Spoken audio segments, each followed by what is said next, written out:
presentación. Perfecto.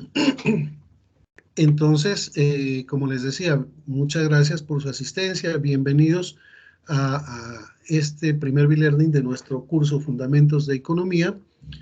Vamos a tratar de abordar lo más breve y general posible y específico, de alguna manera, los temas relacionados con la unidad.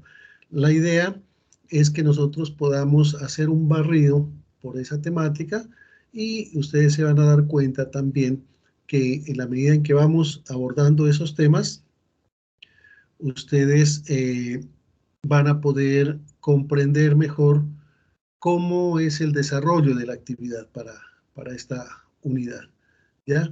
Recuerden que esa unidad, pues, o esa tarea da 100 puntos. La idea, pues, es que la hagamos de la mejor manera y obtengamos esos 100 puntos junto con los puntos, o sumado mejor a los puntos que ya obtuvimos en la primera actividad, que era el cuestionario inicial. Pues ya vamos nosotros avanzando en nuestro curso. Bueno, entonces, sin más, pues, les decía que el tema de este B-Learning es la ciencia económica y sus generalidades. Recuerden ustedes que por ser un curso de primera matrícula y como su nombre lo indica, pues fundamentos de economía, vamos a abordar de alguna manera básica, digamos, y sencilla. Voy a tratar de ser lo más explícito posible para que podamos entender estos conceptos de la economía. Comenzamos diciendo nosotros que la economía es una ciencia social que estudia básicamente la forma de administrar los recursos disponibles, como les mencionaba anteriormente, que generalmente son escasos, y obviamente eso lo hace para satisfacer las necesidades humanas, las cuales resultan ser ilimitadas. Además de eso, pues también estudia el comportamiento y las acciones de los seres humanos en los procesos de producción, distribución y consumo de esos bienes y servicios que están orientados a satisfacer esas necesidades. Obviamente, debido a que los recursos del planeta, pues como ya lo dijimos, son escasos, infortunadamente no todos podemos disponer de todo lo que queremos.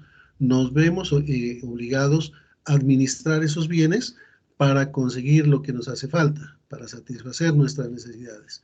Entonces, pues la ciencia económica envuelve la toma de decisiones de los individuos, las organizaciones y obviamente el Estado para lograr una asignación eficiente de esos recursos, ¿cierto? Nosotros, por ejemplo, lo experimentamos día a día con nuestros ingresos. Nosotros tenemos un salario por nuestra actividad económica a la cual estemos dedicados, bien sea como trabajadores, como empresarios, como emprendedores. Bueno, necesitamos unos recursos, pero esos recursos los administramos de manera tal que podamos nosotros satisfacer nuestras necesidades, maximizar, digamos, volver eficiente esos recursos, ¿ya? De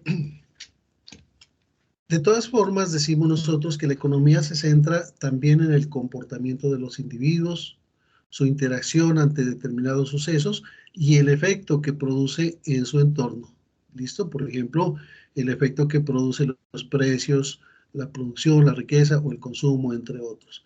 Ahora, una compañera nos estaba mencionando el problema que tenemos nosotros en este momento, un problema inflacionario. Estamos viendo que los alimentos han subido mucho de precio.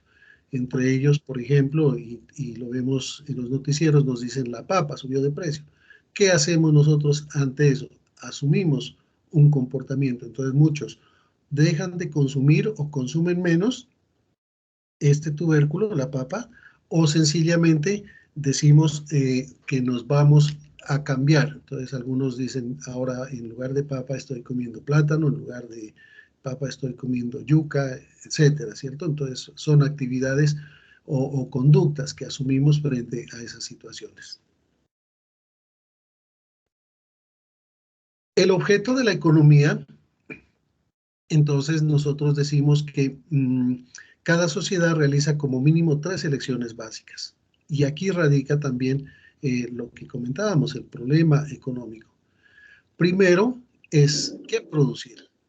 Entonces, hay que contestar a la pregunta ¿qué producir? Y de esa manera decimos nosotros que todas las sociedades han tenido que elegir entre unas producciones y otras, el destino que se debe dar a sus recursos productivos, etcétera.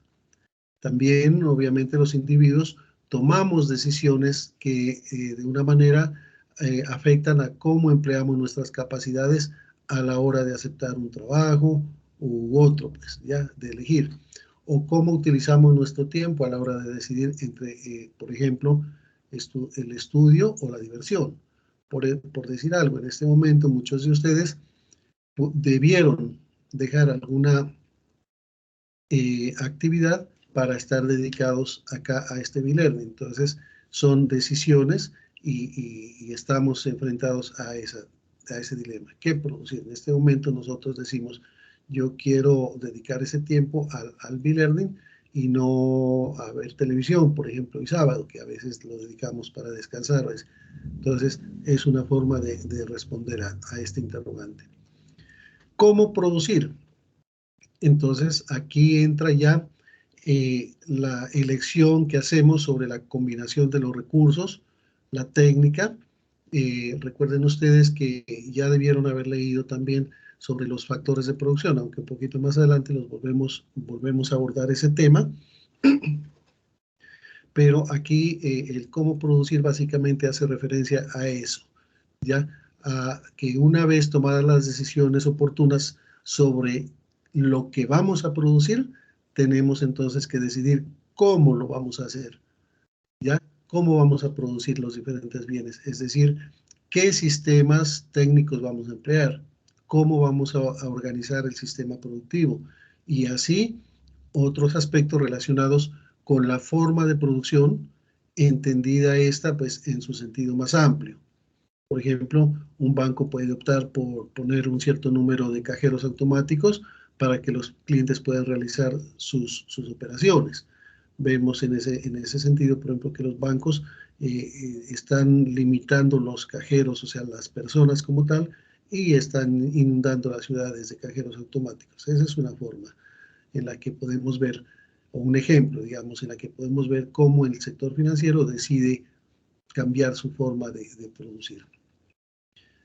De esa forma, pues ellos pueden ahorrar dinero en mano de obra y ampliar el horario de atención a sus clientes, ¿cierto? El tercer interrogante nos dice, ¿para quién producir? Entonces, obviamente nos referimos a cuántas y cuáles son las necesidades de los consumidores que vamos a satisfacer. Es decir, debemos tomar determinadas decisiones en función de la tercera cuestión que se enfrenta a la economía, es decir, ¿para quién vamos a producir esos bienes? En muchos casos los producimos para aquellas personas o entidades que nos paguen el precio que se ha fijado. Es el ejemplo que yo les mencionaba ahorita fuera de grabación, la producción de automóviles de lujo, por ejemplo. ¿Ya?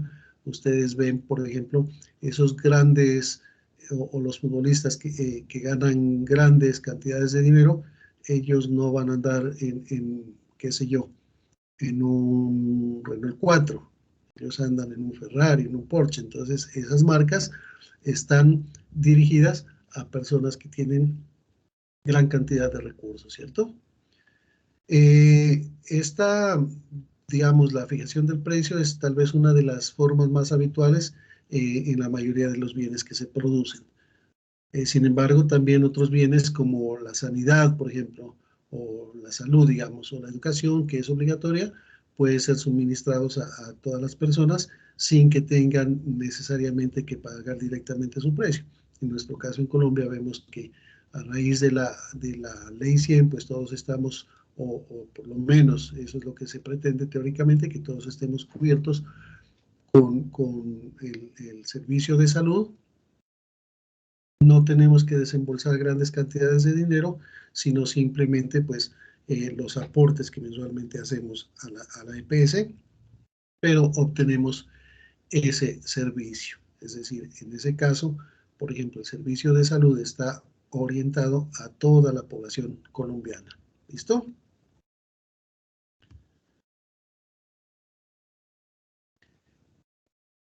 De esa manera, pues también nosotros podemos identificar que el objeto puede definirse, el objeto de la economía, pues obviamente, ¿no? Puede definirse en torno a tres ejes principales, y ya habíamos dicho anteriormente, los procesos sociales de producción, las relaciones sociales de distribución y de las necesidades y demandas de las sociedades, que es el consumo. En resumen, pues la economía define y establece las relaciones en esa trilogía: producción, distribución y consumo. En algunos textos ustedes pueden encontrar también, aparte de esto, dice extracción, producción, distribución y consumo. Obviamente, cuando hablamos de extracción, pues nos referimos a materias primas que se extraen de la tierra, digamos, minerales, petróleo, etcétera, ¿ya? Pero eso no dejemos que nos vaya a confundir. Básicamente es eso: la distribución, la producción y el consumo.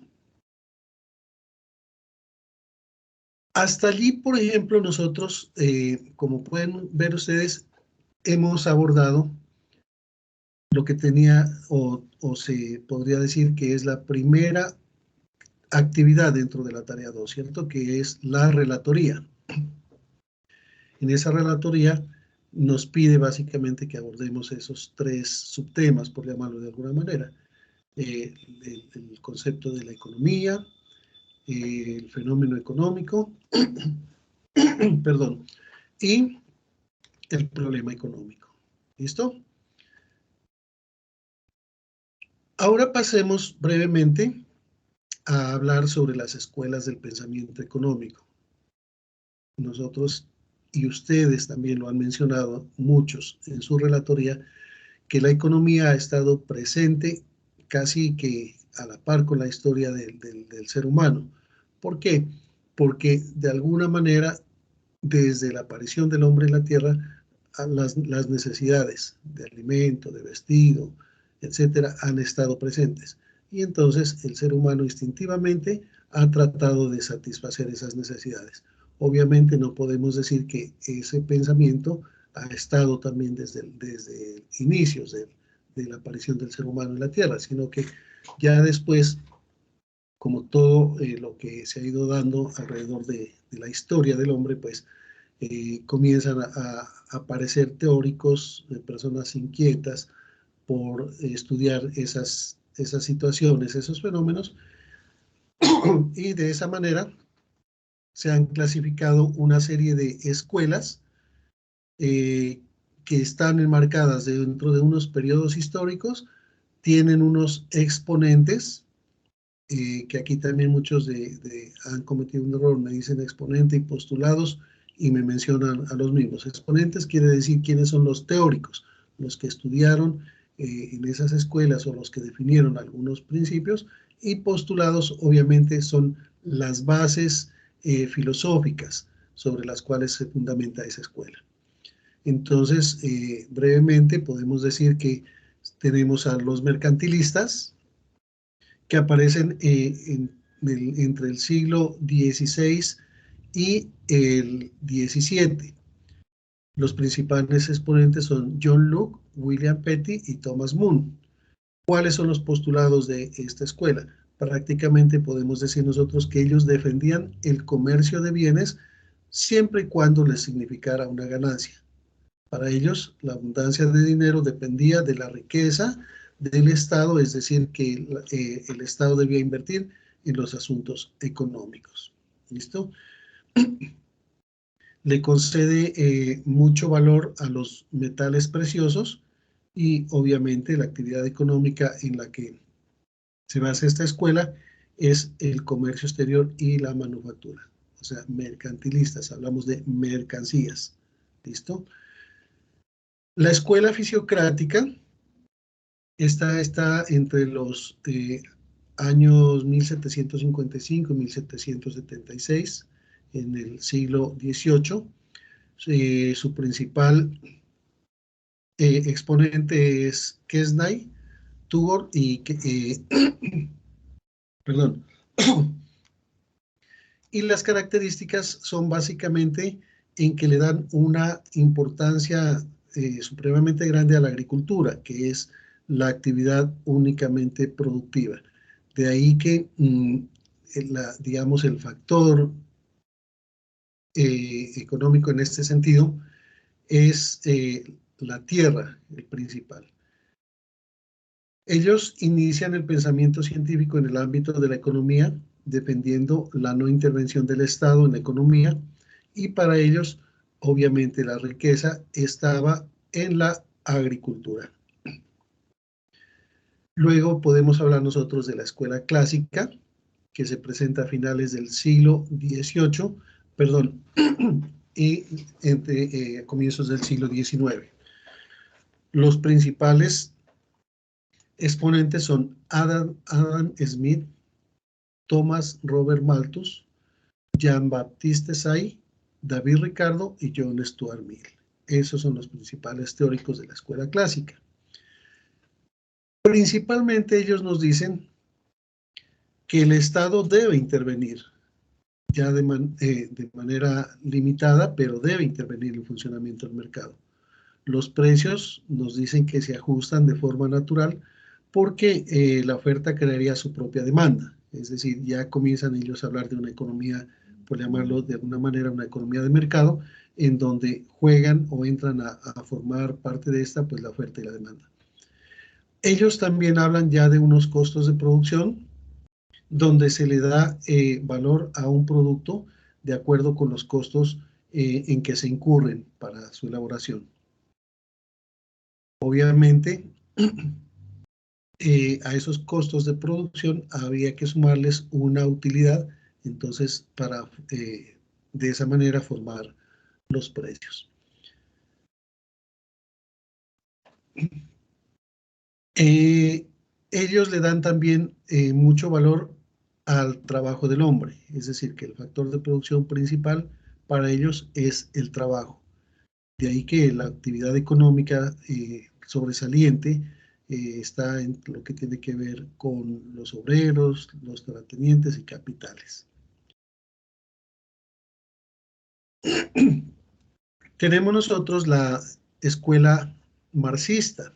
Esta aparece a finales del siglo XIX y comienzos del siglo XX. Obviamente su principal exponente es Carlos Marx, seguido de Federico Engels y Lenin.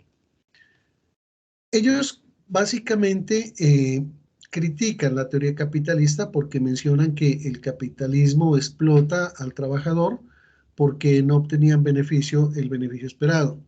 Además, generan una brecha económica o identifican, mejor dicho, que el capitalismo genera una brecha económica entre las clases sociales, donde la mayoría pues son pobres y lo único que tienen es su fuerza de trabajo, y una minoría que son los dueños del capital, que son los ricos, digamos, o los que son los dueños de estos bienes, y por lo tanto, pues los bienes no valen por su costo de producción, sino por la utilidad que le generan a los consumidores. Ellos ahí hacen ya una diferencia. Entonces, decíamos nosotros que para ellos el valor representativo es el trabajo, y se basan en el trabajo industrializado y hacen mucho énfasis en la división del trabajo. Aparece después la escuela neoclásica. Está dada a mediados del 2019 y mediados del siglo XX. Los principales exponentes son Staley, Jevons, Leon Wallace y Marshall. En esta escuela, estos teóricos se dedican a estudiar el comportamiento de los agentes económicos frente a cambio de unidades adicionales, es decir, lo que conocemos como el costo marginal. Ya en adelante, digamos, o más adelante en el curso, vamos a hablar un poco de esto, no en esta unidad. En este momento me interesa es que tengamos como ese concepto nomás allí rondándonos, pero no nos vamos a adentrar a la explicación de esto. Bueno, le dan mucha importancia al aprovechamiento de las utilidades para mejorar el crecimiento y obviamente el comercio exterior funciona en pro del libre comercio, es decir, ellos ya dicen que el Estado no debería intervenir en la economía. La teoría keynesiana ya está también en el siglo XIX y el XX, básicamente, o mejor, ya está enmarcada dentro del siglo XX y como su nombre lo dice, pues John Maynard Keynes es su principal exponente, de ahí que se llama teoría keynesiana. Mientras los otros toman unos nombres más generales, acá es un nombre más particular. En esta teoría, o digamos con Keynes, es cuando se comienza a hablar de los grandes agregados, las familias consumidoras, la inversión de la empresa y gastos del sector público. Aquí ellos no hablan de lo que en otras escuelas se conoce como la mano invisible o el orden natural. Por ello, dicen que el Estado debe intervenir cuando el mercado no se encuentra en equilibrio. ¿Cómo es la intervención que proponen que debe hacer el mercado aquí? Obviamente con políticas fiscales y monetarias que le permitan avanzar o a la economía crecer y si es el caso, pues salir de los procesos de recesión y asegurar el pleno empleo. Obviamente, pues tenemos que también tomar aquí o mencionar la economía actual, que ya es básicamente del siglo XX y XXI.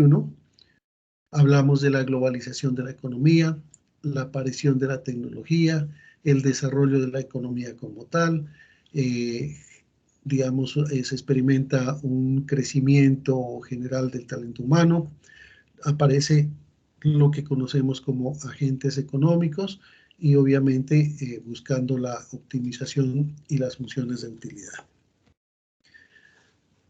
Vuelvo y les digo acá, la idea no es ahondar en cada una de estas escuelas, ¿ya? Con que tengamos nosotros una visión general de los principales postulados, y aquí vuelvo y me detengo otro poquito, que postulados no significa que son los mismos autores, sino postulados son las bases, los principios filosóficos sobre los cuales descansa la teoría respectiva, ya sean mercantilistas, fisiócratas, clásicos, marxistas, neoclásicos, keynesianos o la economía actual.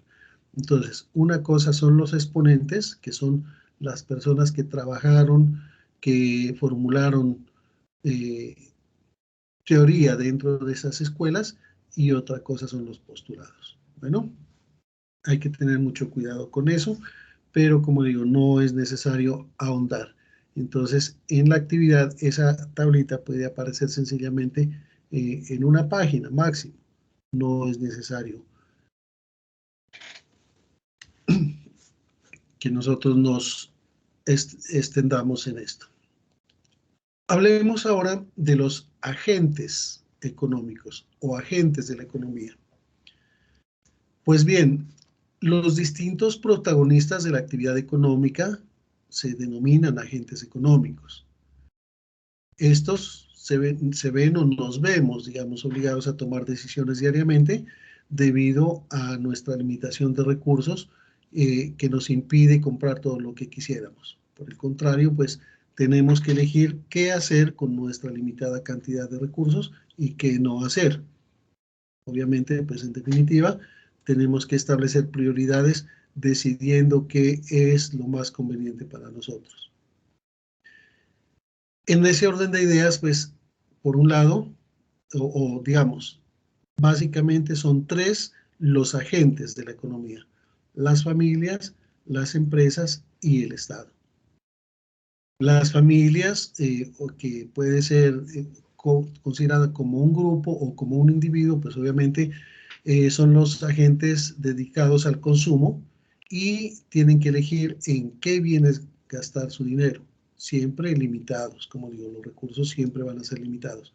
Entonces podemos gastar, dice, en alimento, en vivienda, en ropa, en diversión, etcétera. También tenemos que decidir cómo utilizar el tiempo. Entonces, lo dedicamos a estudiar, o lo dedicamos a trabajar, o a hacer deporte, o quizás salir a pasear, bueno, qué sé yo. Porque el tiempo, es decir, pues la vida misma es otro recurso escaso. Entonces, miren que nosotros estamos retomando aquí lo que mencionamos anteriormente, siempre enfrentados a tomar decisiones. Y esas decisiones están orientadas a administrar de una manera eficiente los recursos que son escasos y orientados a satisfacer las necesidades que son ilimitadas.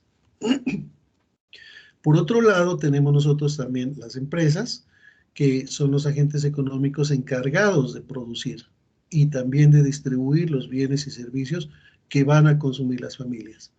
Estas empresas también toman decisiones sobre cómo invertir su presupuesto financiero, obviamente también limitado. Ellos toman las decisiones de qué bienes producir, cuántos trabajadores van a contratar, cuántos equipos adquirir, etcétera. Es decir, ellos toman la decisión de cómo combinan los factores productivos para, valga la redundancia, producir bienes o servicios que van en últimas orientados a satisfacer las necesidades de las familias o los individuos. ¿Listo? Y el tercer agente económico es el Estado, o también lo van a encontrar como sector público. Este pues tiene un carácter colectivo y actúa tanto como consumidor cuanto productor. Es decir, en ocasiones él puede ser un productor y en ocasiones puede ser un consumidor. Recuerden ustedes que el Estado también le compra a las empresas. Por ejemplo, si vamos a construir o vemos que van a construir una carretera, ellos le compran a las siderúrgicas, le comprarán el acero, el hierro, a las cementeras le comprarán el cemento, a otros les comprarán los vehículos que se necesita para mover todo ese material, las maquinarias, etcétera, etcétera. Y puede ser también un oferente o digamos que ofrece factores productivos. ¿Listo? Más adelante lo vamos a ver cuando veamos el flujo circular de la economía. Obviamente, el Estado, como agente económico, también está obligado a tomar decisiones sobre la forma de gastar los ingresos públicos. Normalmente esos ingresos son en forma de impuestos y el Estado, digamos, tendrá que gastarlos o invertirlos pues, en vivienda, en carreteras, en bienes públicos, en infraestructura, en escuelas, en universidades, etcétera. ¿Listo? Entonces, miren que aquí la clave de saber cuáles son los agentes de la economía, decimos, son tres: las familias, las empresas y el Estado. Entonces, de aquí en adelante, ya cuando nosotros hablemos en términos genéricos de agentes de la economía o agentes económicos, ya tenemos que saber que nos estamos refiriendo a las familias, a las empresas y al Estado, o a cada uno de ellos de manera individual. ¿Hasta allí hay alguna pregunta, alguna duda? ¿O continuamos?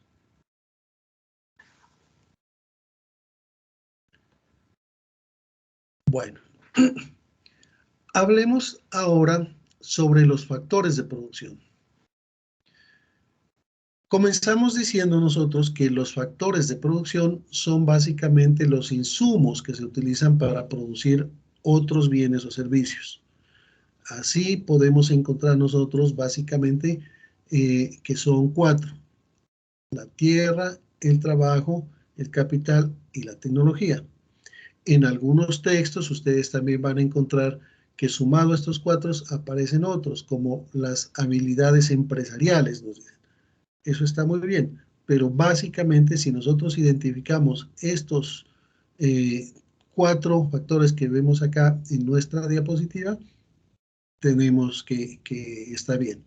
¿Por qué digo esto? Porque muchas veces como les decía, si encontramos nosotros habilidades empresariales, hay autores que dicen sí, pero esas habilidades empresariales yo las puedo enmarcar o clasificar dentro del factor de producción trabajo, ¿ya?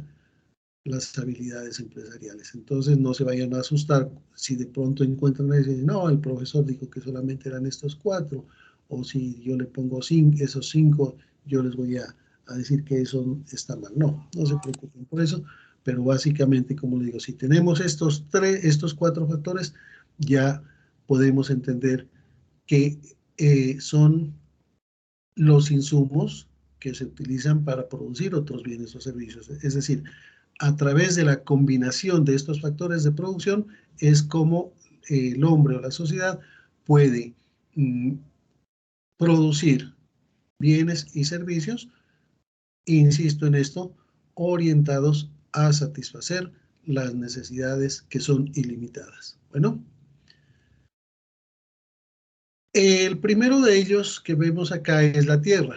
Obviamente comprende todos los recursos naturales que pueden ser utilizados en el proceso productivo.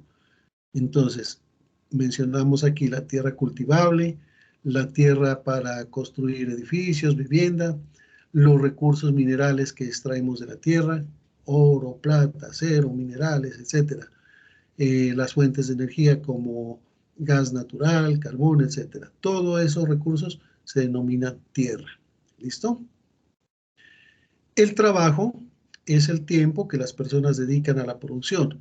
Es decir, que miren, no solamente nos podemos referir aquí a un trabajo físico, sino que también a un trabajo intelectual. De ahí que, como les decía anteriormente, las habilidades empresariales pueden estar incluidas aquí, porque el trabajo intelectual también está dentro de este factor de producción. ¿Listo? Un investigador, por ejemplo, las horas de clase de un profesor son ejemplos de este factor productivo. El capital comprende los bienes durables que son utilizados para fabricar otros bienes o servicios.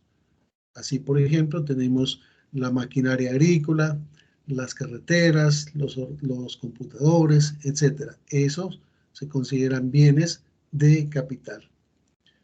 En algunos textos también encontramos, o muchos de ustedes lo van a encontrar, que dentro de este capital se habla también del dinero. Pues es válido porque con el dinero, por ejemplo, podemos comprar un tractor, ¿cierto?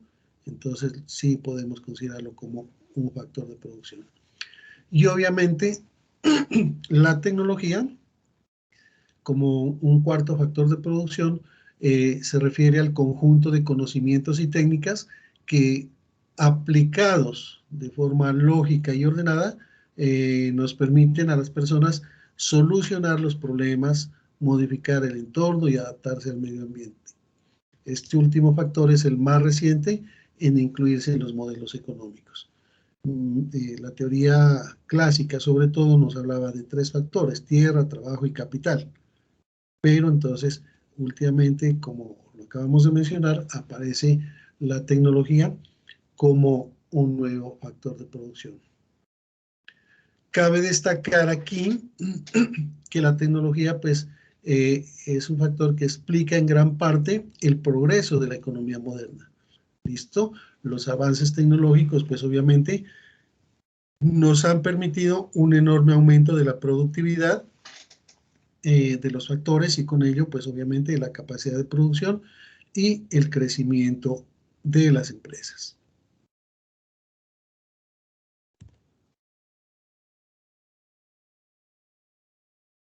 Hablemos un poco sobre la división de la economía o la clasificación de la economía. La economía, como lo vemos nosotros aquí en nuestra diapositiva, tiene 2 grandes ramas, que son la economía positiva y la economía normativa. De la economía positiva se derivan la economía descriptiva y la teoría económica. Y dentro de la teoría económica encontramos nosotros a la microeconomía y la macroeconomía. En cambio, de la economía normativa se desprende lo que muchas veces nosotros hemos escuchado hablar, la política económica. Entonces veamos brevemente esta división. Partamos nosotros diciendo que la diferencia entre economía positiva y economía normativa está basada principalmente en que la economía positiva trata de explicar lo que la economía es, ¿listo? Mientras que la economía normativa trata de indicar cómo debería ser.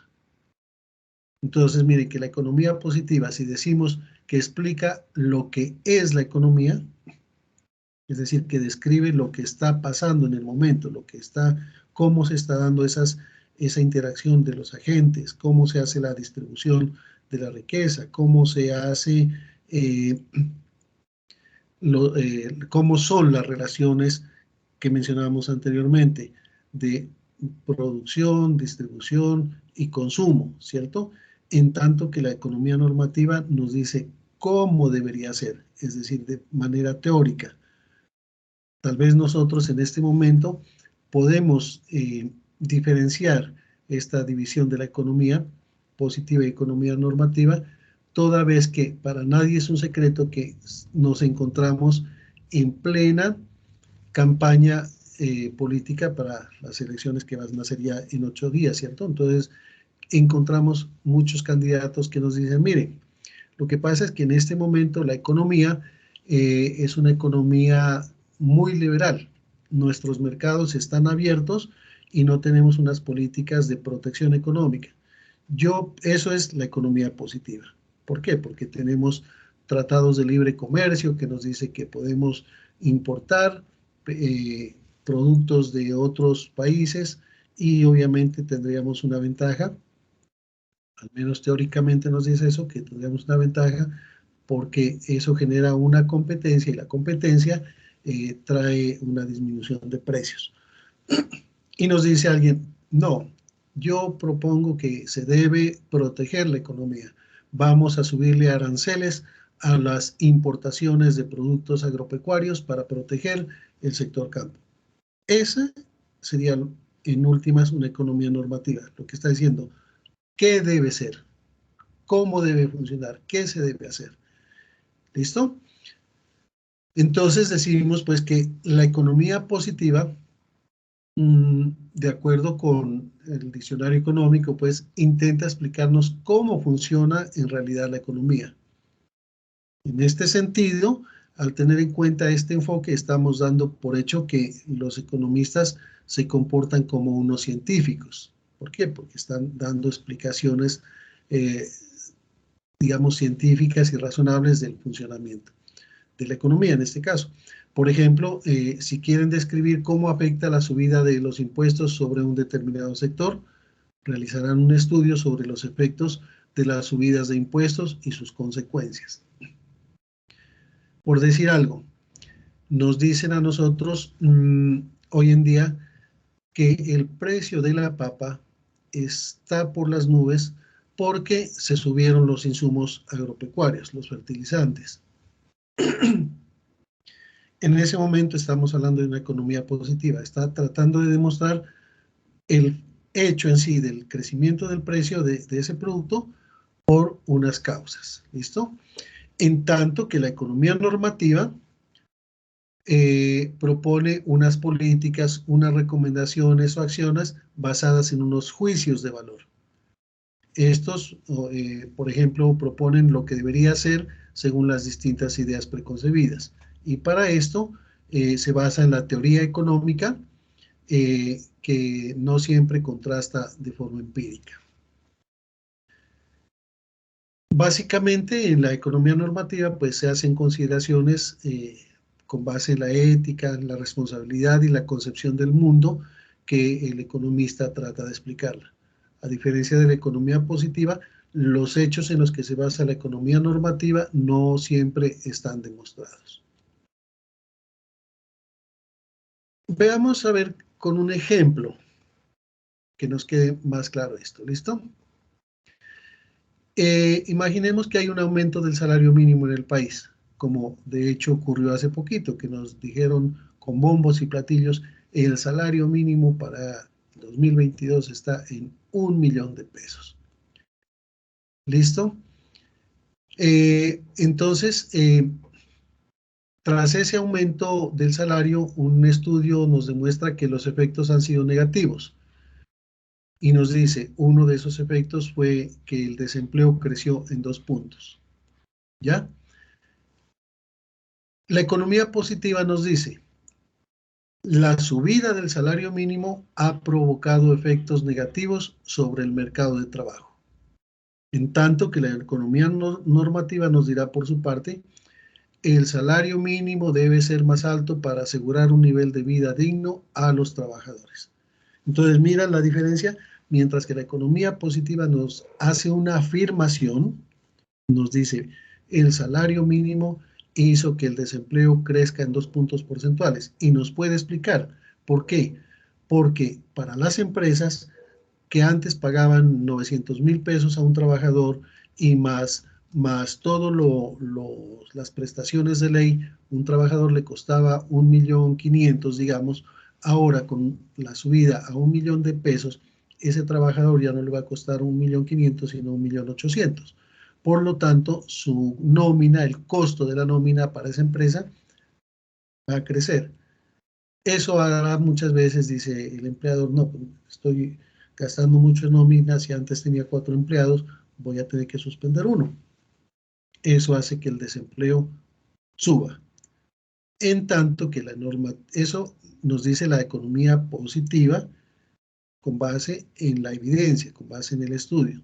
En tanto que la economía normativa nos dirá, si se incrementan los precios, el nivel de salarios en los trabajadores, entonces ellos van a tener más ingresos y obviamente más recursos para gastar y eso elevará su nivel de vida. Lo que podría ser, lo que debe ser. ¿Listo? De esa manera, tratamos nosotros de entender estas dos clasificaciones, dos grandes ramas. Ahora bien, dentro de la economía positiva tenemos nosotros la economía descriptiva y es una rama que se encarga de estudiar la realidad para poder describir cómo funciona la economía. El principal objetivo de esta economía descriptiva es precisamente la descripción de los datos económicos en un momento dado para reflejar lo más claramente posible la situación real. Entonces, si volvemos a nuestro ejemplo, esa economía descriptiva nos está diciendo, miren, la tasa de desempleo en Colombia entre enero y febrero del 2022 subió. ¿Por qué? Porque los costos de producción en una empresa subieron porque incrementó el salario mínimo. Entonces, las empresas se vieron en la obligación de despedir a algunos empleados, por consiguiente, la tasa de desempleo sube. Esa es la economía descriptiva. ¿Listo?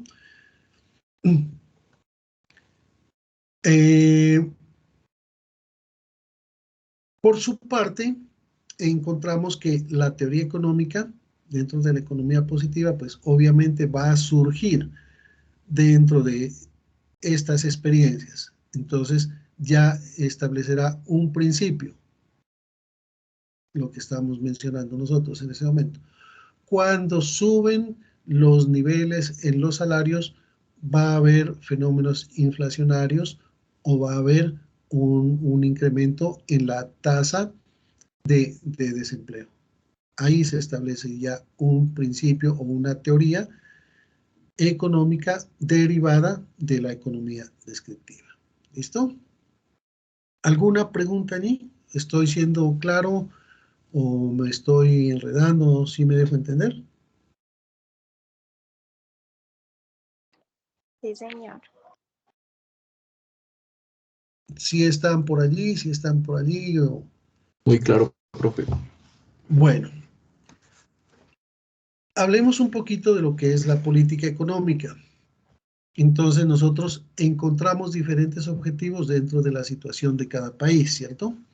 Los principales objetivos de la política económica son los siguientes, es decir, cualquier gobierno medianamente sensato, obviamente, tiene que trabajar en una política económica seria que trate, primero, de asegurar un crecimiento económico y sostenible en el tiempo. Es decir, intervenir la economía debe ser esencial para proporcionar de una manera coherente, digamos, una línea de actuación que permita mejorar la calidad de vida y el bienestar de los ciudadanos, en este caso, pues, de nuestro país, digamos. Dentro de los diferentes indicadores que nos ayudan a determinar la situación actual, tenemos el Producto Interno Bruto, el Producto Nacional Bruto, que son dos indicadores principales del funcionamiento de la economía.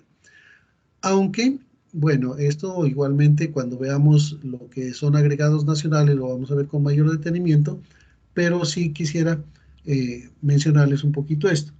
El Producto Interno Bruto hace mención a la producción nacional del país en todos sus sectores en un periodo determinado.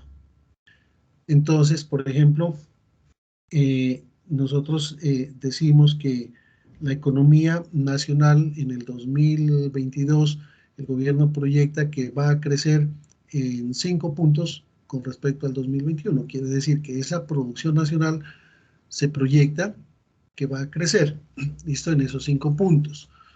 Pero ¿qué resulta? Que ese Producto Interno Bruto que se ve reflejado en un crecimiento económico, digamos, es deseable que en lugar de mencionarse como un crecimiento económico, se vea como un desarrollo económico, porque el crecimiento económico hace referencia simplemente a un crecimiento en términos monetarios, en tanto que el desarrollo económico hace referencia a un crecimiento real que está redundando, digamos, en una mejor calidad de vida, en una redistribución de los ingresos, etc. Entonces, es mejor que para una economía es mejor que hablemos de desarrollo económico que de crecimiento económico. ¿Por qué? Tal vez ustedes han escuchado hablar, dicen, la economía en el año 2021 creció en un 5% y ese crecimiento está dado básicamente por las altas utilidades que obtuvo el sistema financiero. Pero esos recursos se quedan, pues obviamente, en los dueños del sistema financiero, pese a que se dice que ellos, obviamente, con esas utilidades o con base en esas utilidades, pagan unos impuestos, pero la verdad es que no lo hemos visto muy bien reflejado en un desarrollo económico, que el desarrollo económico tendría que ver con una mejor calidad de vida, porque hubo construcción de vías de acceso hacia el campo, construcción de escuelas, de colegios, de centros médicos, de hospitales, qué sé yo, ya que benefician a la población, sobre todo a la población más desprotegida. Tiene que velar también por una estabilidad de precios, tiene que velar por una mejor balanza de pagos. Alguien me dirá, profe, ¿y qué es eso de la balanza de pagos? La balanza de pagos es, digamos, nos muestra cómo está dada la entrada y la salida de capitales en la economía. Esta presenta normalmente una inestabilidad que afecta a las economías domésticas que conforman pues, estas operaciones. De tal manera que la política económica es una herramienta clave para asegurar el correcto equilibrio de la balanza de pagos y que permita garantizar la solvencia de un país. También esas políticas económicas deben propender por el pleno empleo. Es decir, no podemos olvidarnos que el pleno empleo como uno de los objetivos de esta política debe ser, obviamente, lograr que cada vez más población acceda a trabajos formales, a trabajos que le garanticen que pueda estar, digamos, cubierto por la seguridad social. De ahí que el pleno empleo sea una acción clave para asegurar el bienestar de la ciudadanía. ¿Listo? Ahora bien, Decíamos que dentro de la teoría económica aparece lo que es la microeconomía y la macroeconomía.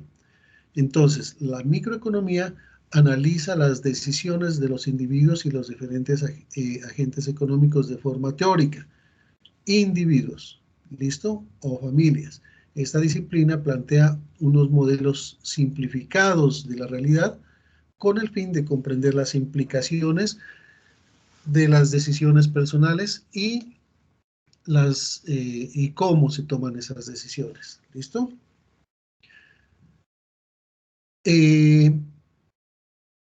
Digamos que las decisiones sobre las que estamos hablando acá, pues obviamente son las de consumo de las familias y las decisiones de producción de las empresas, que obviamente son las que ocupan un lugar destacado dentro de la teoría microeconómica. En la teoría microeconómica no se estudia la intervención del Estado, es decir, solamente se menciona a los dos agentes, las familias y las empresas y sus decisiones. Las decisiones de consumir y el otro agente, pues las decisiones de producir. Y obviamente nos habla también cómo se relacionan oferentes y demandantes en los mercados de bienes y servicios. En tanto que la economía estudia ya la macroeconomía, perdón, estudia ya la economía de un lugar, un país, un conjunto de países de forma ya agregada, digamos. Aquí ya incluye el Estado, incluye el comercio exterior.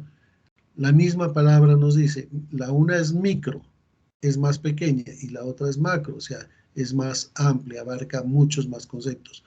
Abarca lo que más adelante en la siguiente unidad vamos a ver como los agregados nacionales. Obviamente, la particularidad, decimos, que de esta disciplina es el análisis de la economía en su totalidad. Y esos estudios tienen que ver básicamente con el empleo, con la renta nacional o las inversiones. Y el objetivo de estas magnitudes globales es comprender el entorno y tomar decisiones, así como pronosticar los resultados. También la macroeconomía estudia los conceptos como el desempleo, la crisis, el crecimiento económico, la deuda pública y privada, el déficit público, la balanza de pagos, etcétera. ¿Listo? Es decir, que con que nosotros tengamos esa idea, que mientras la microeconomía analiza el comportamiento de los agentes económicos, familias y empresas, en tanto que la macroeconomía amplía ya ese estudio, incluyendo el Estado y el sector exterior, y analiza la economía de forma más global, por ahora es suficiente.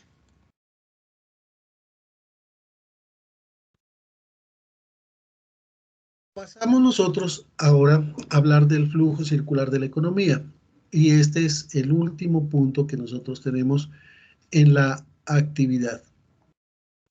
En la tarea 2, recuerdan ustedes que la guía de actividades nos dice, o nos menciona mejor, 3 situaciones en donde debemos dibujar o realizar el diagrama del flujo circular de la economía para cada una de ellas. Vamos a entender nosotros entonces qué es un flujo o un modelo de flujo circular de la economía.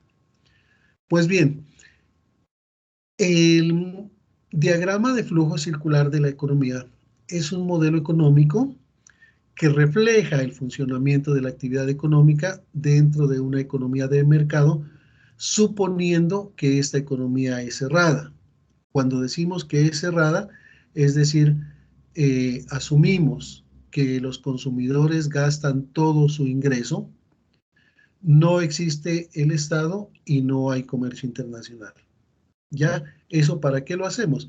Para poder simplificar el modelo y para poder nosotros comprender de una manera mucho más sencilla cómo es la interacción, cómo es esa interrelación que se da entre los agentes económicos, las familias por un lado y las empresas dentro de los mercados. El mercado de bienes y servicios y el mercado de los factores de producción.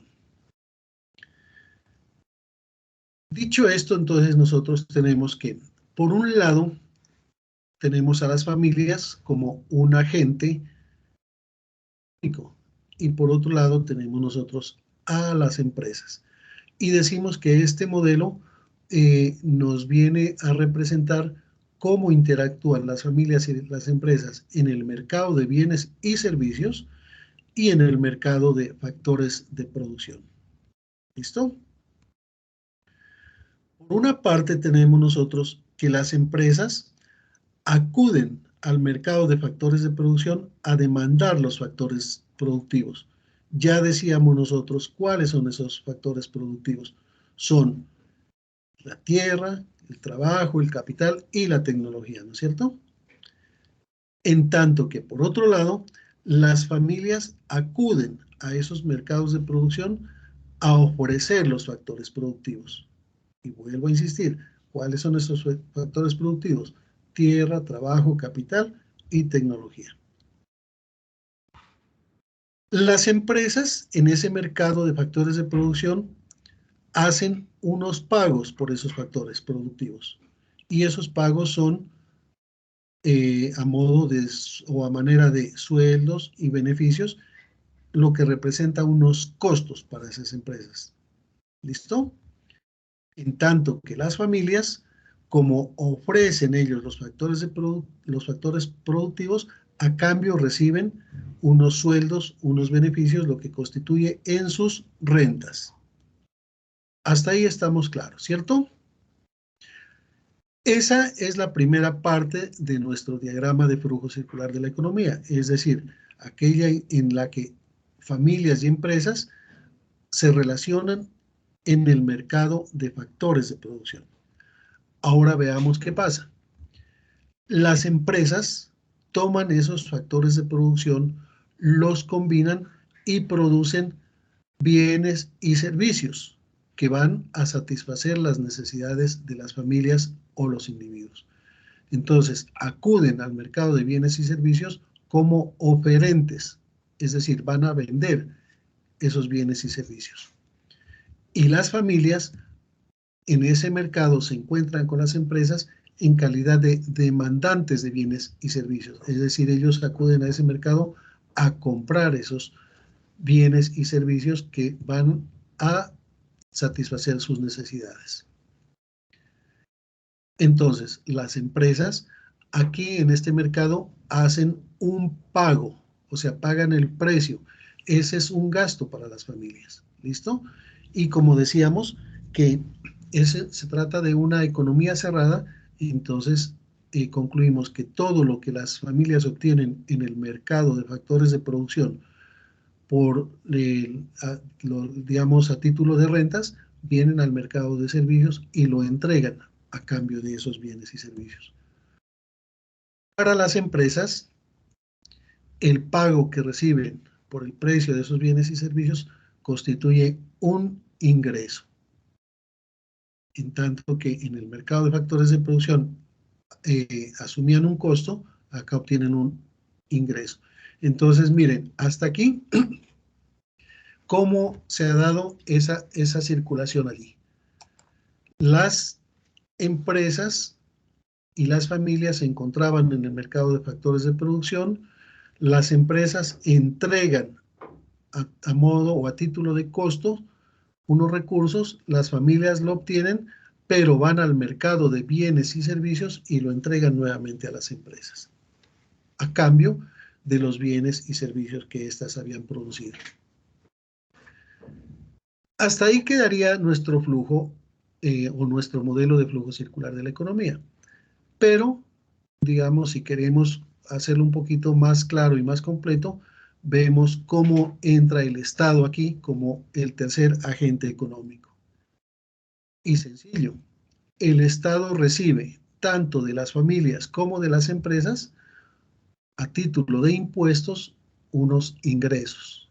¿Listo? Y este lo vuelve a las familias y a las empresas a modo de bienes públicos, transferencias y subvenciones.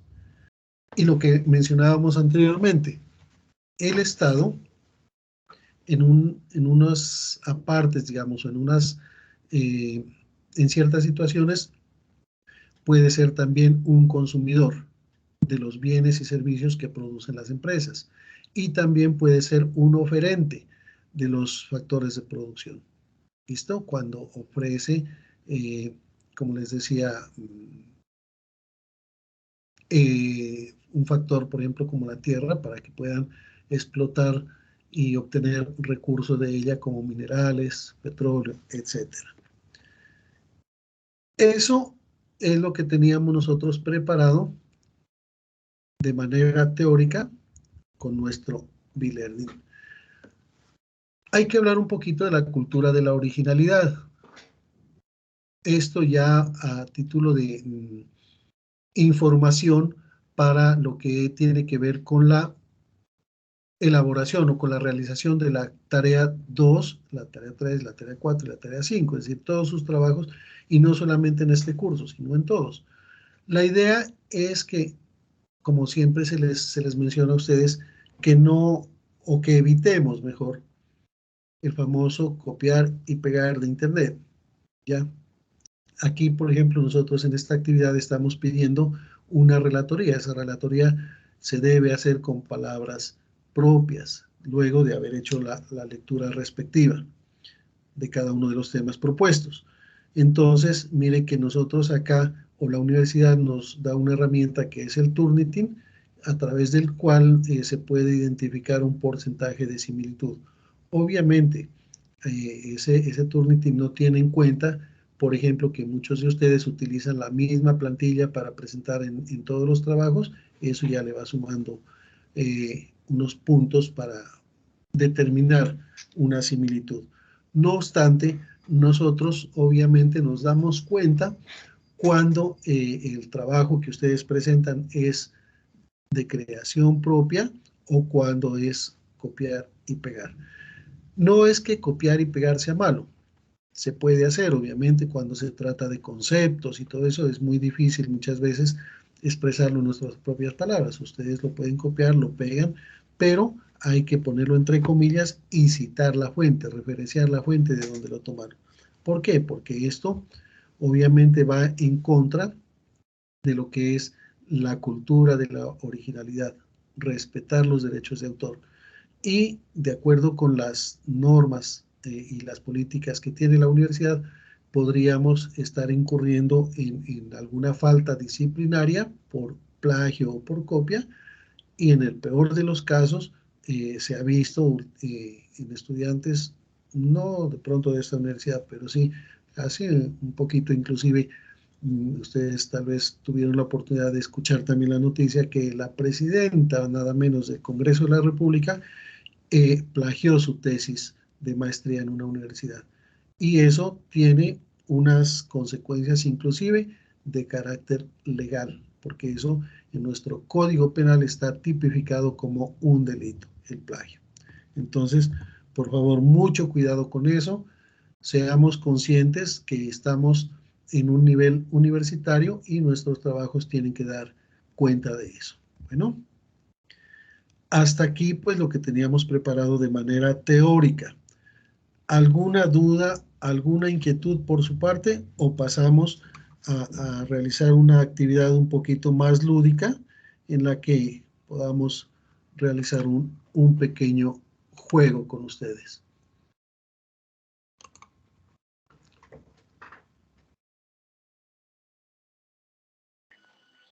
Aló, ¿sí siguen allí? ¿Se me durmieron? ¿Se me fueron? Por favor.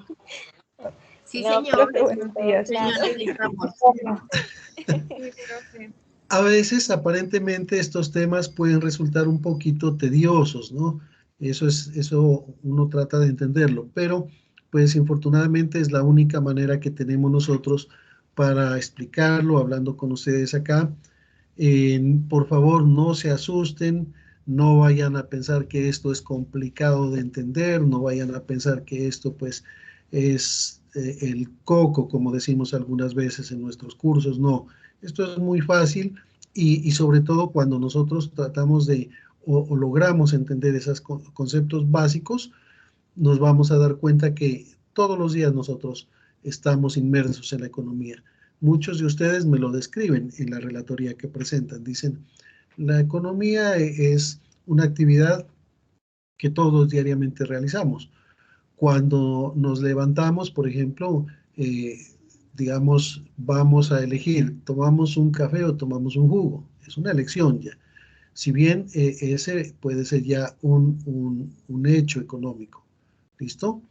Cuando nosotros salimos ya a trabajar, decidimos si nos vamos en bus o nos vamos en taxi, o nos vamos en el carro particular, o nos vamos en la bicicleta, o nos vamos a pie. Esa es una elección que normalmente la hacemos para poder nosotros administrar nuestros recursos, como les decía, que son escasos. Entonces yo digo, si hoy me voy en taxi, voy a gastar, qué sé yo, unos 15,000 pesos.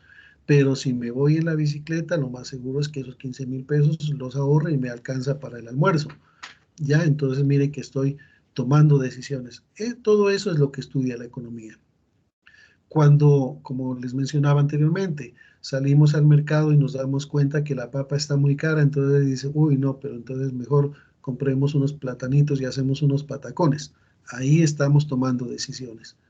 Cuando nosotros escogemos o tenemos de pronto esa fortuna de escoger entre una actividad laboral y otra, entre vivir en un barrio y en otro, porque decimos en un barrio que se esté dentro del estrato 3, los servicios me van a llegar un poquito más bajos porque tienen un subsidio que si me voy a vivir a un barrio estrato 5. Entonces yo analizo cuáles son mis recursos y digo, no, me conviene estarme en este barrio. O me traslado a un sector que me quede más cerca de mi trabajo porque puedo salir caminando. O a un sector donde me quede más cerca al colegio de mis hijos porque igual los puedo llevar caminando de la mano y no tengo que pagarles un transporte escolar. Todas esas son decisiones que nosotros siempre estamos tomando con el objetivo de maximizar o digamos, administrar de una manera eficiente nuestros recursos que están orientados a satisfacer nuestras necesidades. Si ven, entonces, todos los días nosotros estamos inmersos dentro de la economía, pero lo que tratamos acá es de entender esas situaciones. Bueno, entonces, como una actividad lúdica para distensionarnos un poquito, voy a presentar un pequeño jueguito acá que tiene que ver con unas preguntas básicas y ustedes las tratan de responder. Bueno, entonces el jueguito está, digamos, basado en aquel juego que nos dice que quién quiere ser millonario, acá lo vamos a llamar quién quiere aprender economía. El siguiente es uno de los objetivos, o uno de los siguientes es uno de los objetivos que la economía busca satisfacer. Entonces, ¿quién me puede responder? El dinero, las necesidades, respuestas, ninguna de las anteriores. ¿Cuál? Exactamente. Necesidad. Exactamente. Entonces, la economía, dices, trata de satisfacer las necesidades. Y ojo, las necesidades son limitadas, ilimitadas, ¿cómo son? Ilimitadas. Ilimitadas, es decir, que nunca se acaban. Las necesidades las tenemos todos los días, ¿cierto? Mire que desde que nacemos, nuestros padres tienen necesidad de registrarnos, para eso tiene que tener recursos, de comprar pañales, etcétera, hasta el último día de nuestras vidas, pues para pagar la caja, las 4 tablas, como nos dicen por ahí, hay necesidad de recursos, ¿cierto? Exactamente, esa era la respuesta. Son organizaciones económicas que se constituyen como uno de los agentes de la economía. Entonces recordemos que los agentes de la economía son 3. Aquí nos dice que uno de los siguientes es un agente de la economía. La D, las empresas. Las empresas. Correcto. Los que dijeron empresas está muy bien, estuvieron muy pilosos. La economía es una ciencia exacta, una ciencia social, una ciencia política o una ciencia histórica. Una ciencia social. Exactamente, una ciencia social. ¿Por qué? Porque dentro de todo lo que hemos hablado, el objeto de estudio básicamente es el hombre y la satisfacción de sus necesidades, ¿cierto? Las dos grandes ramas de la economía son microeconomía y macroeconomía, psicología y sociología, econometría, optometría, antropología y sociología. Microeconomía y macroeconomía, ¿cierto? Aunque recuerden que hablábamos nosotros de una economía positiva y una economía normativa, pero básicamente las dos grandes ramas son estas, porque la otra pues nos habla de lo que debe ser, es decir, como algo un tanto incierto. En cambio, la macroeconomía y la microeconomía están estudiando la economía, lo que se está dando en la economía, obviamente la una en términos pequeños, la micro, teniendo en cuenta, como decíamos, solamente los agentes económicos, familias y empresas, y la macroeconomía cuando ya involucra al Estado. Muy bien. De los siguientes, uno es un factor de producción. Acciones, una silla, el dinero y el taladro. El dinero. Dinero.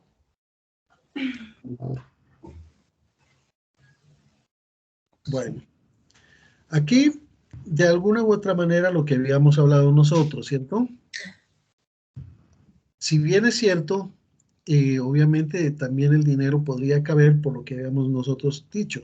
El dinero nos permite a nosotros adquirir bienes de capital. Pero normalmente, pues aquí el ejemplo, tal vez el jueguito lo tiene como acciones, toda vez que representan una forma más, digamos, ¿cómo lo puedo mencionar aquí? Una forma más práctica de poseer o ser el dueño de una empresa. ¿Listo? Pero si me dicen dinero, digamos, en una pregunta también podría ser muy válida. La economía se denomina la ciencia de la abundancia, de la prosperidad, de la escasez o de la avaricia. De la abundancia. Profe, no cambió la pantalla. ¿Cómo, perdón? Prosperidad. No cambió la pantalla. Se quedó en un factor de producción. Creo que debe ser su señal, tal vez, porque algunos me están leyendo ya, ¿cierto? Ah, listo. Sí. Sí, ya cambió. Es. Entonces, la vamos a ver aquí. ¿Cuál podría ser la respuesta? De la escasez. De la escasez, De la nos dice. prosperidad. De la prosperidad también. Partiendo nosotros del concepto de la economía, aquel que decíamos que la economía estudia la forma eficiente de administrar los recursos que son escasos para poder satisfacer unas necesidades que son ilimitadas. En algunos textos lo vamos a encontrar también que se denomina como la ciencia de la escasez. Obviamente el objetivo es alcanzar una prosperidad, ¿cierto? Pero básicamente estudia es eso, el problema de la escasez y para alcanzar la prosperidad. En alguna oportunidad me decía la avaricia, le decía yo, ¿por qué? Dijo, no, pues es que él no miraba economía con el sinónimo de dejar de comprar para atesorar, para ahorrar. Entonces me decía, no, es que avaricia. Entonces hay que tenerlo en cuenta que es la ciencia de la escasez. Agente económico que oferta factores de producción. Acuérdense del diagrama de flujo. ¿Quién era el que ofrecía los factores de producción en el mercado de factores de producción? Las empresas. Las empresas. ¿Será que sí? Las familias. En el mercado de producción, acuérdense que las empresas van a comprar los factores de producción. ¿A quién le compran o quién le? Familias. Las familias. ¿Ya? Las empresas ofrecen bienes y servicios en el mercado de bienes y servicios. ¿Listo? Las familias acuden al mercado de factores de producción a ofrecer los factores de producción que son tierra, trabajo, capital y tecnología. Y mencionábamos que normalmente lo que tienen son la fuerza de trabajo de acuerdo con una de las escuelas del pensamiento económico. Este es el lugar donde se da el intercambio entre familias y empresas, en el parque, en la DIAN, en el mercado o en la nube. Mercado. En el mercado. En el mercado. En el mercado. Y hoy en día vemos que ese mercado puede ser un mercado físico, como cuando nosotros acudimos al supermercado o a la plaza, etcétera, o también puede ser un mercado virtual cuando realizamos nuestras compras por internet, ¿cierto? Entonces, en el mercado. Muy bien. El factor de producción, que es un recurso humano. El aprendizaje, el dinero, la capacitación o el trabajo. Recuerden ustedes trabajo. cuáles eran los 4 factores de producción que hablábamos que existen. El trabajo. Trabajo. El trabajo. Trabajo, muy bien. Los 4 factores de producción eran entonces tierra, trabajo, que está acá, capital y tecnología, decíamos, ¿cierto? Vamos bien. El factor de producción, que se conoce como maquinaria y equipo, corresponde a insumos, capital, accesorios o equipamiento. Equipamiento. Equipamiento. Capital. Recuerden los 4 factores de producción. Insumos. Tierra, trabajo. Capital. Ok. Tierra, trabajo, capital y tecnología. Miren que aquí hay una cascarita, ¿cierto? Podríamos decir, alguien por allí escuché que dijo insumos, pero insumos son todos los factores. Todos, tierra, trabajo, capital y tecnología se considera como insumos.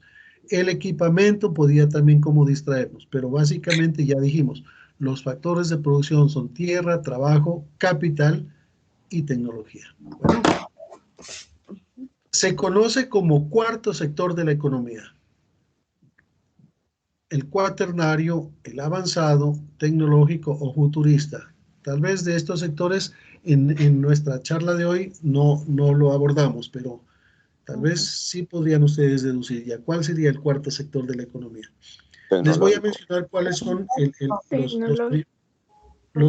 el primer factor es el primario es el agrícola y pecuario, el segundo es el industrial, el tercer sector es el de servicios y el cuarto entonces ¿cuál podría ser?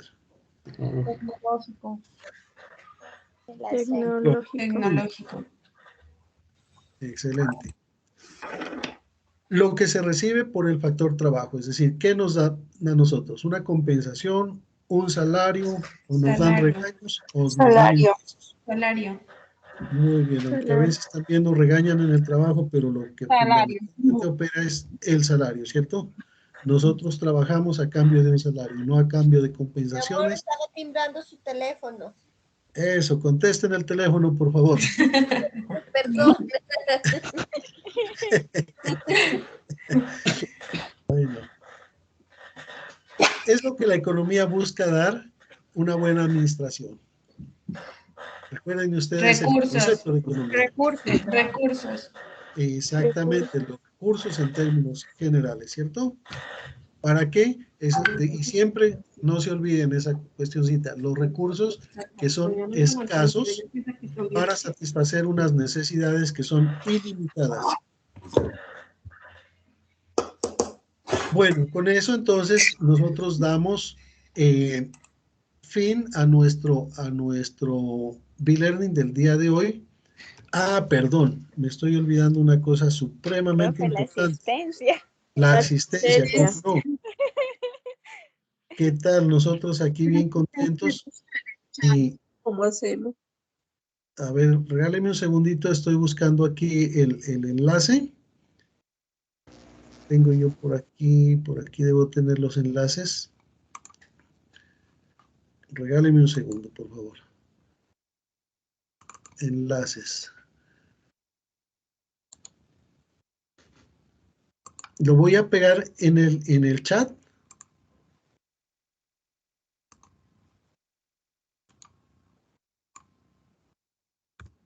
Allí está el enlace, ¿cierto? Por favor, entonces realicen su inscripción acá para poder darles los puntos que se requieren.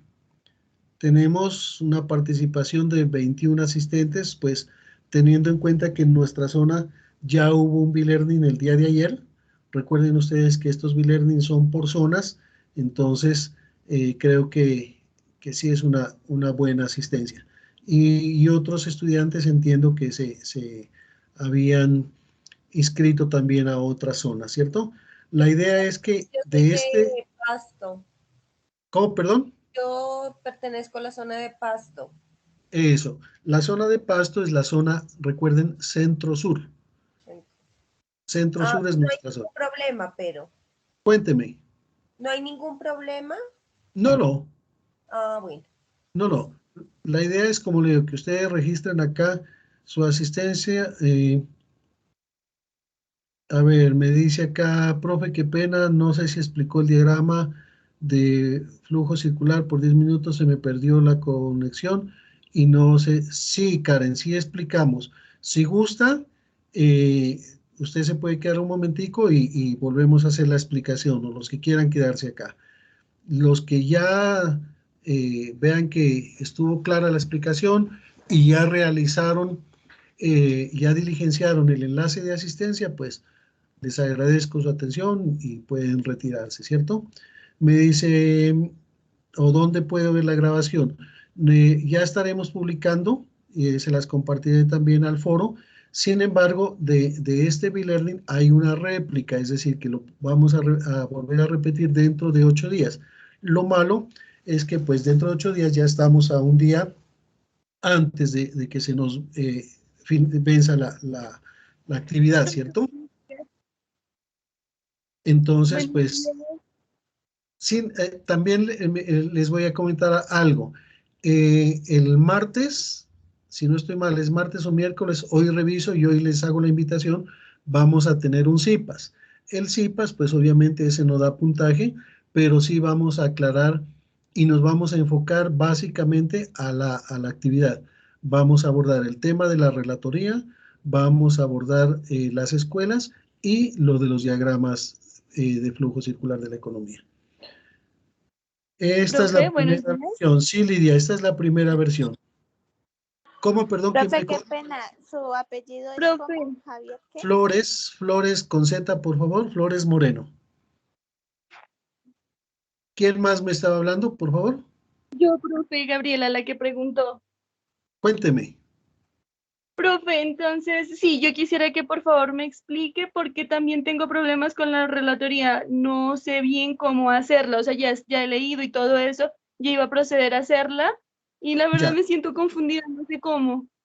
Bueno, entonces, como les digo, si alguien más se va a quedar acá o terminamos acá y con Gabriela me puedo conectar unos minuticos por el Skype.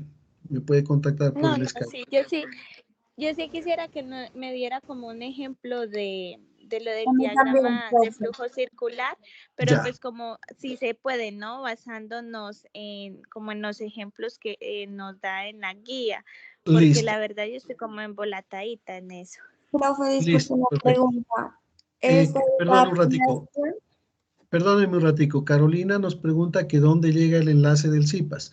Les voy a hacer la invitación a través del correo interno de curso y a través del foro. Allí les envío la invitación y el enlace para unirse al CIPAS. Bueno, ¿quién más me preguntaba? Profe, yo una pregunta, es breve. A Cuénteme, nosotros nos Sebastián. entregaron un documento que era como la base para hacer ¿cómo es que se llama? La primera actividad, La ¿cómo es que se relatoría. llama? La La relatoría, eso. relatoría. Lo entregaron dentro de un recuadro. ¿Ahí Ajá. solo escribimos y entregamos el recuadro o es un texto normal? Verá, la idea es la siguiente, ¿no? Ese recuadro, pues yo la verdad no me he puesto a complicarme y a complicarles la vida con ustedes. Si ustedes lo ven, ese recuadro o esa tablita es como una guía para que ustedes puedan verificar qué es lo que debe abordar la relatoría. Si lo presentan dentro de la tablita, no hay ningún problema. Si lo presentan por fuera, mucho mejor. Lo importante de esto es que las 3 actividades estén dentro de un solo documento Word. Obviamente con el esquema que nos solicita la guía, una portada, una introducción, definición de objetivos, el cuerpo del trabajo como tal, unas conclusiones que dice la guía que tienen que ser mínimo 3 y las referencias bibliográficas. Todo eso debe estar en un solo documento. Ya la plantilla, por llamarlo de alguna manera, que se les envió como a manera de guía para la relatoría, si ustedes quieren, lo diligencian en esa plantilla, o si no, en un texto aparte, no importa. Bueno. Ah, sí, porque yo entregué ya el trabajo y lo entregué en el recuadrito, entonces tenía esa duda. Ah, perfecto. Lidia dice, Javier Álvaro Flores Moreno se llama el profe. Ah, sí, señora, muchas gracias. Recuerden también que el trabajo, cuando ya ustedes crean que está finalizado, deben subirlo es por el entorno de evaluación, ¿cierto? No me lo dejen únicamente en el foro. Hay que enviarlo al entorno de evaluación porque es allí donde queda la evidencia que efectivamente ustedes lo enviaron y por allá mismo, en ese mismo entorno, se sube la calificación respectiva. Bueno.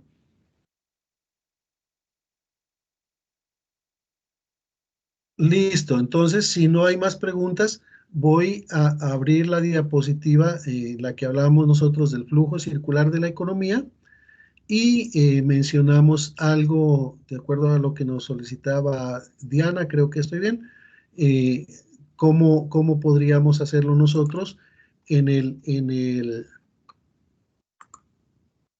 la actividad. Bueno. Bueno, señor. Ay.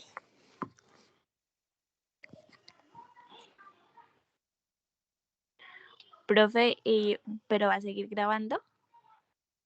Sí, la idea es que la podamos grabar igual. Bueno, señor.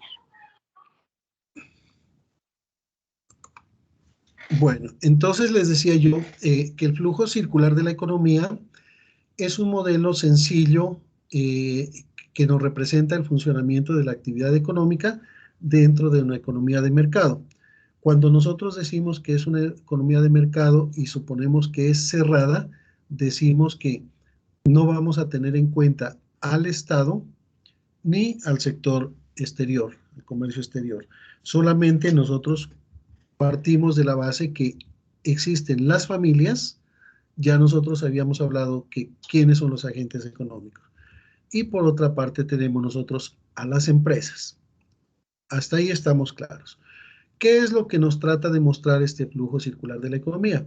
Sencillamente nos dice que cómo es la interacción que las familias y las empresas como agentes económicos hacen en el mercado de bienes y servicios y en el mercado de factores de producción.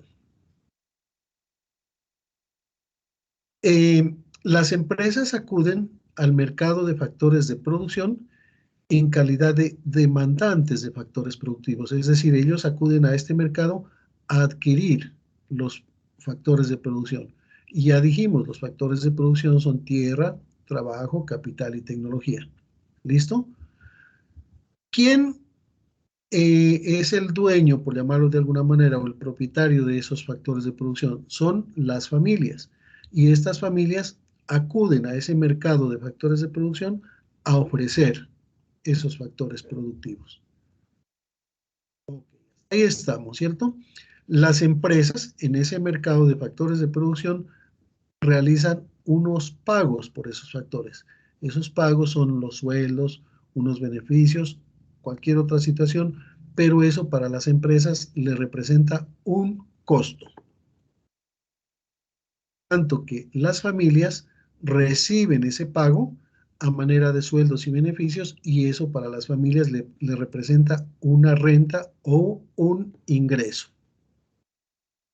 Ahora bien, una vez las empresas han adquirido esos factores de producción, lo que hacen es combinarlos y transformarlos en un bien, en un producto o en un servicio.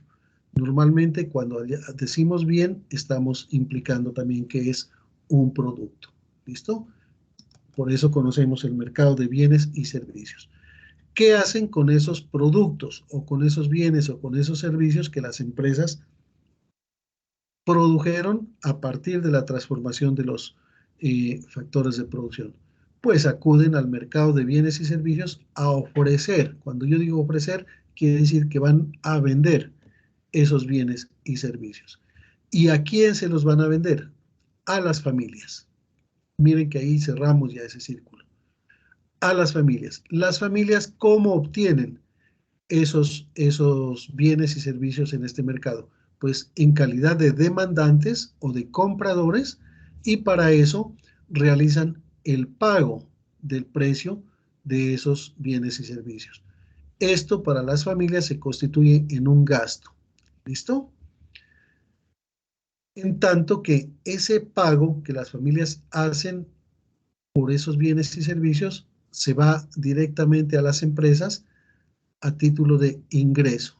Es decir, que en el mercado de bienes y servicios, miren, lo que para las familias es un gasto, para las empresas constituye un ingreso. Y lo contrario, abajo nos vamos en el cuadro. En el mercado de factores de producción, lo que para las empresas es un costo, para las familias se constituye en una renta o ingreso. Hasta ahí vamos claros. Si lo dejamos nosotros, el flujo circular de la economía hasta allí, está bien, ¿sí? Pero entonces, para efectos didácticos, académicos, pedagógicos, como ustedes lo quieran llamar, vamos a incluir aquí al Estado, para mirar cómo funciona el Estado dentro de todo este circuito.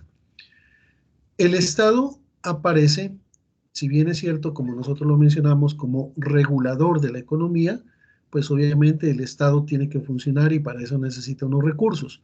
¿Cómo o de dónde provienen los recursos del Estado? Sencillamente provienen de las familias y provienen de las empresas, a manera de impuestos. Las familias y las empresas pagan unos impuestos que entran a las arcas del Estado y con eso, ¿el Estado qué hace? Sencillamente le retribuye nuevamente a las familias y a las empresas a modo de bienes públicos, transferencias o subvenciones.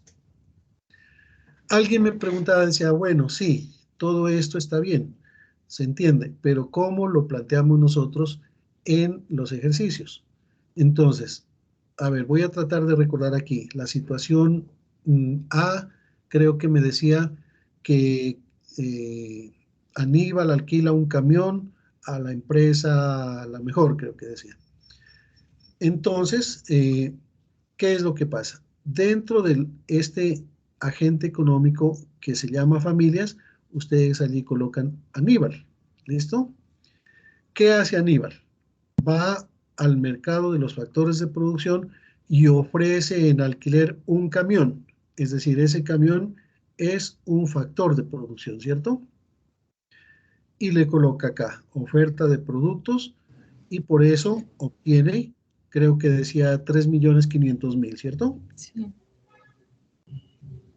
Del otro lado, las Sí, señor. empresas, Le da el entonces aquí dinero por colocamos, alquiler al nivel. exacto, aquí colocamos empresa La Mejor, viene al mercado de factores de producción a demandar el alquiler del camión y por eso incurre en un costo. ¿De cuánto es ese costo? De 3.500.000. Y nos vamos al otro lado, porque allí nos quedaría la primera parte nomás del modelo de flujo circular. Tenemos que cerrarlo siempre. Vamos al mercado de bienes y servicios. ¿Qué hace la empresa con ese alquiler? Pues produce acá unos bienes y servicios y viene a ofrecerlo al mercado de bienes y servicios, ¿ya? Por valor de 3.500.000, que son unos gastos para las familias, porque las familias vienen acá a este mercado y obtienen esos bienes y servicios por 3.500.000. Recuerden que el presupuesto, o el supuesto mejor, del que nosotros partíamos para este modelo de flujo circular de la economía es que por ser un modelo, la economía es cerrada y entonces las familias gastan todos sus ingresos, ¿ya? No interviene el Estado y no hay comercio exterior. Entonces, Aníbal viene al mercado de bienes y servicios y gasta sus 3.500.000 que obtuvo por el alquiler del camión, los gasta en el mercado de bienes y servicios. Vuelvo y les insisto, si me lo dejan allí, perfecto. Pero si quieren complementarlo con lo del Estado, pues mucho mejor. Y lo del Estado siempre va a estar en esta dirección. Pago de impuestos que le ingresan por parte de las familias y de las empresas, y a través le retribuye a manera de bienes públicos, transferencias y subvenciones. En ese mismo sentido funcionaría el segundo punto. No, el tercer punto. Si no estoy mal, el segundo punto habla de un estudiante de la UNAD que es beneficiario del programa de matrícula cero, ¿cierto? En ese caso, bueno, el que fuere, pero en el caso del estudiante es el único que funciona de manera diferente. En el otro, que de la señora que compra un Nevecon también, es el mismo, solamente que aquí hay que identificar quién es el individuo, el nombre de la señora, quién es la empresa y cuál es el valor de los costos para las empresas y obviamente de los ingresos para la señora. No me acuerdo el nombre que dice ahí en la actividad. Entonces, nosotros vemos acá lo que les digo. Para el caso del estudiante, sencillamente nosotros colocamos acá en la parte del Estado que él es el que hace un pago o una transferencia o una subvención a modo de subsidio, dice, porque es una matrícula cero para el estudiante Carlos, creo que se denomina, por un valor de 1.800.000 pesos. Entonces solamente en la flechita donde sale del Estado, le ingresa a Carlos o a la universidad y al mercado de bienes y servicios. Esa sería la explicación del flujo o del modelo de flujo circular de la economía y lo que tiene que ver con la actividad en ese punto en particular.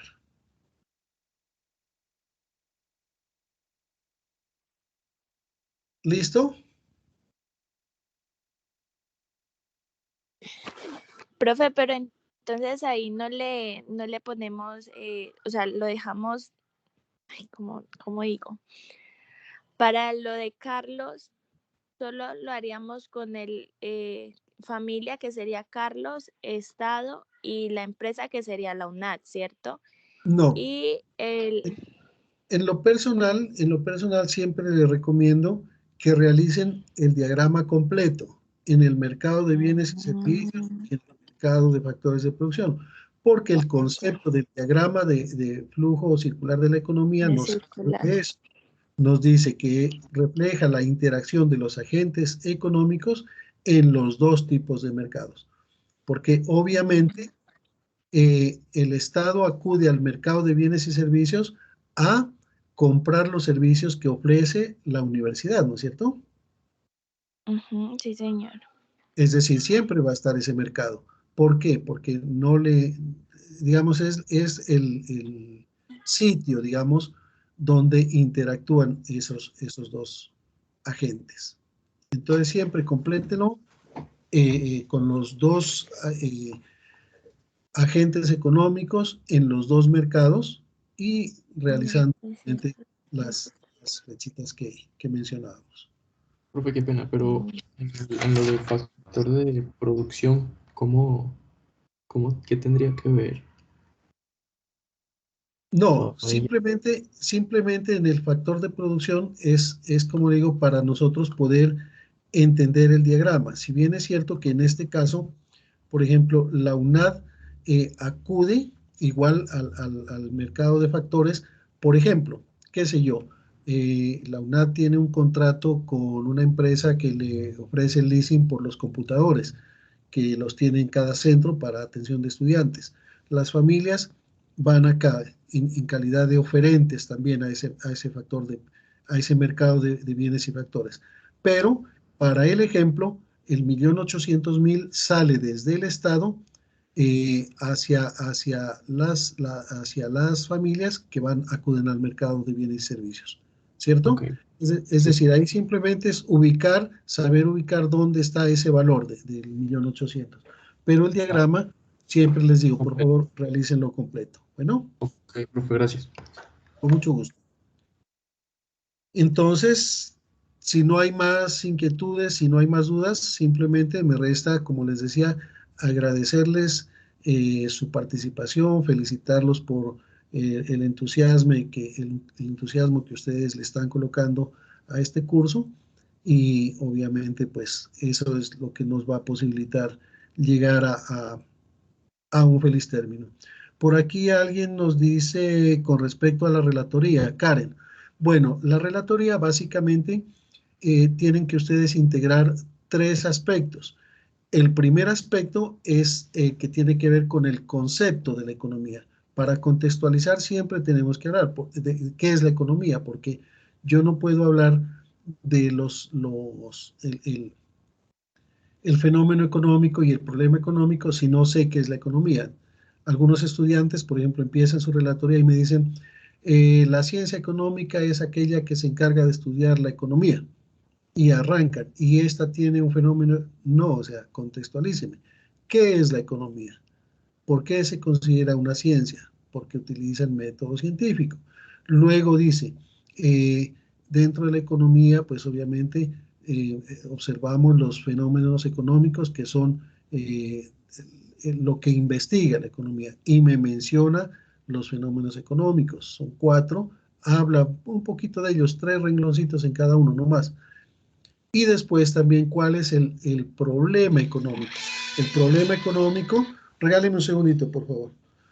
El problema económico radica en dar respuesta a los 3 interrogantes de los que hablábamos. ¿Qué, cómo y para quién producir? ¿Listo? Y ahí ya tiene abordado los tres elementos, y como nos pide la relatoría, una breve conclusión de ese escrito. Y con eso queda la relatoría. Esa relatoría no debe ser máximo 1,5 páginas, máximo 2 páginas. No puede ser más larga tampoco, porque los temas son cortos. Bueno, Sandra Portillo dice, ¿nos puede compartir el link para registrar la asistencia? A ver, miremos si todavía lo tenemos por aquí, porque ya lo habíamos compartido. Bueno, a ver, allí está nuevamente el enlace de asistencia. ¿Listo? Karen, de verdad, muchas gracias. Con mucho gusto, Karen. Vuelvo a insistir, por favor, registren su asistencia, porque esa es la única manera de poderles abonar los puntos. Si ustedes no registran la asistencia, después es muy complicado, no les aparecen los puntos y vamos a tener dificultades. Entonces, evitémonos eso. Miren que algunos de ustedes pudieron haber obtenido, digamos, 13 puntos en la actividad inicial, más 10 puntos de este, ya tienen 23 puntos, es decir, que esos punticos sirven. Hay estudiantes que, estoy seguro que ustedes no va a ser el caso, pero hay estudiantes que muchas veces pierden un curso por 10 puntos, y esos puntos pueden estar representados acá en el. Sandra dice, no me deja ingresar. ¿Alguno no tuvo dificultades con el enlace del B-Learning? No, profe, estaba bien. Sí. Bien. No, yo Entonces, no. entonces de pronto, Sandra, por favor, verificar en su conexión a internet. A ver, me dice Vanessa, ¿será que usted me puede dar una realimentación con los diagramas de flujo? Vanessa, le agradecería, porque ya se nos está acabando el tiempo de la reunión. Contácteme por Skype, puede ser, a ver, ¿qué le digo? Sí, puede ser esta nochecita después de las 8 de la noche, contácteme, y pese a pues que ya no es mi horario para hacer la atención, pero con mucho gusto yo le hago esa realimentación, ¿vale? Mi Skype lo voy a Disculpe, profe, apuntar ¿sabe acá. cuándo hay otro learning? O sea, no de este, o sea, no es la réplica, sino otro nuevo, o solo ya queda este. No, verá, nosotros programamos un B-Learning por cada unidad. Una vez terminada esta unidad, en la próxima, si no estoy mal, creo que es para el 30 de marzo que está programado nuevo B-Learning acá conmigo. Ya, porque ustedes pueden entrar y miran diferente programación por zonas, por tutores, etcétera. Pero conmigo, oportunamente yo les hago llegar también la invitación, si quieren asistir conmigo o con otros tutores, como ustedes quieran. Y siempre, con mucho gusto, Vanessa. y siempre hay un B-Learning principal y una réplica. En nuestro caso, la réplica de este B-Learning la vamos a tener dentro de 8 días. Gracias, Lady. Nos dice que el 12 de abril, el 2 de abril, perdón, hay la segunda sesión o el segundo B-Learning. Ese B-Learning ya corresponde a la segunda unidad, a la temática de la segunda unidad. Bueno. Bueno, profe, muchas gracias. Hasta luego. Bueno, a todos Bueno, ustedes ha sido un gusto. Que estén muy bien. Muchas gracias. Cuénteme. Gracias, profe. Les voy a solicitar un favor antes que se retiren, por favor. Ustedes me regalan, abren su cámara para poder tomar un pantallazo para evidenciar la reunión de hoy. Y así de paso los puedo saludar un poquito más personalmente. Me abren su cámara y tomamos un pantallazo. Mucho gusto. Qué gusto haber compartido con ustedes este espacio. Y los espero nuevamente, bien sea si quieren asistir a la réplica o si ustedes gustan, pues ya en el segundo B-Learning. Bueno, encantado de saludarlos, encantado de compartir con ustedes. Que tengan un buen día. Ok.